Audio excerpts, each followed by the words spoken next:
누가복음 18장 20절 보겠습니다. 너는 계명들을 알고 있다. 너는 간음하게 되지 않도록 하라. 살인자가 되지 않도록 하라. 도둑질하지 않도록 하라. 너는 거짓 증언하지 않도록 하라. 너는 어머니와 아버지를 높이 평가하도록 하라.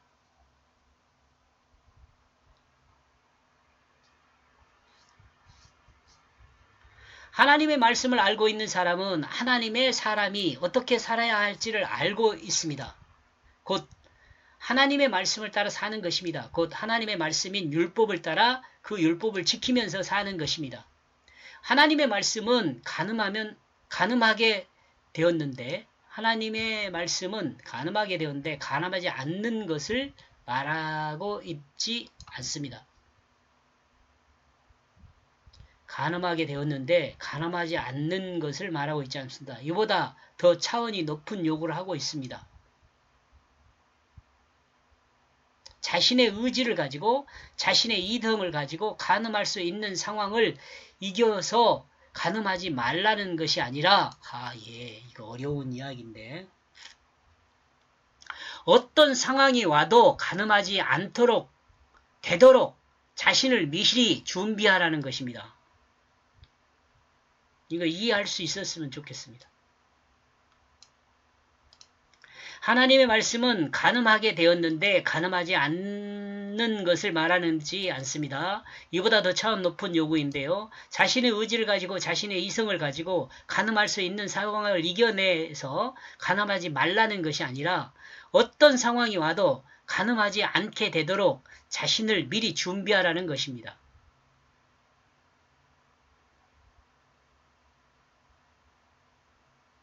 지금 이 말하고 같이 이해됩니까? 설명하는 거하고.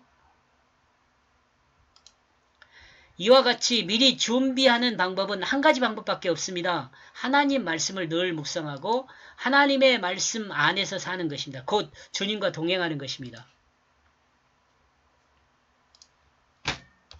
더 쉽게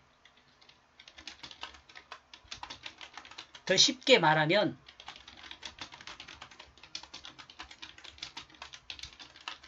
하나님 말씀의 다스림을 받는 것입니다.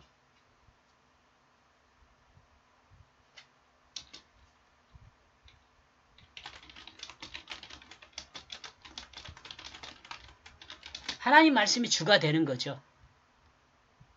똑같은 말이죠. 말씀의 다스림을 받는 것이나 하나님 말씀이 주가 되는 것이나 같은 말입니다. 살인하는 것이나 도둑질하는 것이나 거짓 증인하는 것이나 부모를 높이 평가하는 것이다. 이 모든 것이 하나님 말씀 안에서 생활하게 되면 되는 것입니다. 마치 예수님처럼 하나님 말씀으로 사는 것이 하나님 말씀 안에서 살게 되는 하나님 자녀가 될 수 있는 것입니다. 이 앞에 설명하는 것과 똑같아요. 이거 말씀의 다스림을 받는 것이나 말씀이 주가 되는 것이나 다 같은 말이에요. 지금 이거. 행동적으로 간음하지 않는 것, 살인하지 않는다는 사실, 도둑질하지 않는다는 사실, 거짓 증인이 되지 않는다는 것, 부모를 낮게 평가하지 않는다는 것, 이것이 율법을 지키는 것이 아니라 비록 행동으로 행하지 않았지만 마음 안에서 생각으로 행한 모든 것을 행하지 않을 수 있는 방법은 어렵죠. 제가 이거 맨 처음에 글을 쓰면서 좀 제가 이해를 정확히 못하고 있기 때문에 이렇게 막 문장을 길게 설명해서 쓴 것 같아요. 마음 자체가 하나님 말씀으로 거듭나서 하나님 말씀으로 생각하고 말하고 행동하는 사람이 되어야 한다는 거죠. 이걸 간단히 말하는 것이 바로 뭐냐면 하나님 말씀이 자신의 몸을 사용하면 돼요. 이와 같은 사람이 하나님 말씀으로 거듭난 사람인데 이와 같은 사람은 뭐라 그래요? 하나님 말씀이 자신을 사용하면 돼요. 말씀이 주가 되면 돼요. 이와 같은 사람은 세상이 감당할 수 없는 사람이다. 마치 예수님처럼 세상에 어떤 유혹과 시험과 고통이 앞길을 가로막아도 온전한 하나님 말씀으로 승리할 수 있는 사람이 되는 것입니다.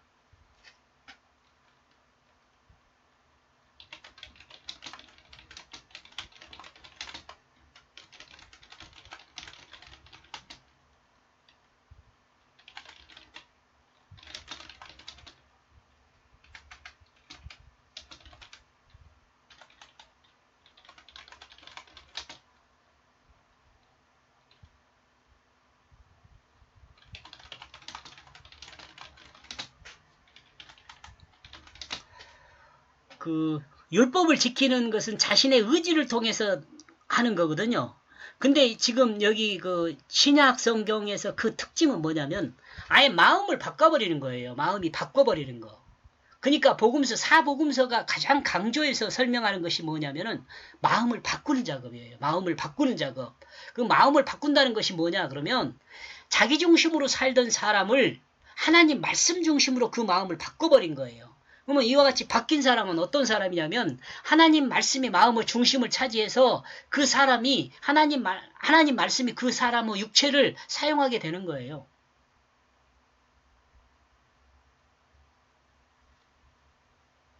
그러니까 자기 의지가 없죠. 말씀만 있는 거죠. 그러니까 이 상태는 어떤 상태가 돼버리냐면 태초의 아담의 상태가 돼요. 범죄하기 이전의 아담의 상태. 하나님 말씀을 따르는 그 상태.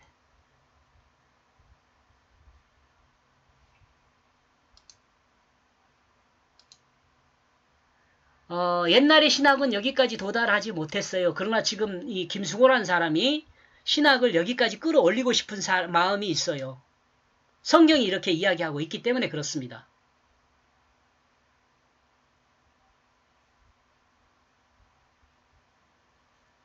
마음을 바꿔야 합니다. 마음을 바꿔야 돼요. 그러니까 이 성경에 바울을 통해 계시한 하나님 말씀이 그 내용을 많이 이야기를 했어요. 근데 마치 바울이 이야기한 것처럼 이렇게 이야기하다 보니까 그 본질적 의미를 이해하지 못했어요.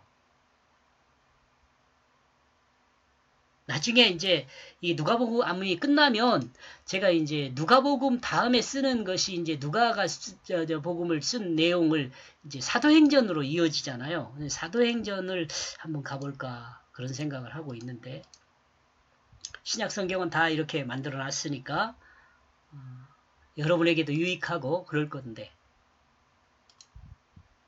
마음을 바꾸는 거예요. 마음을 바꾸면은 삶이 바뀌게 되겠죠.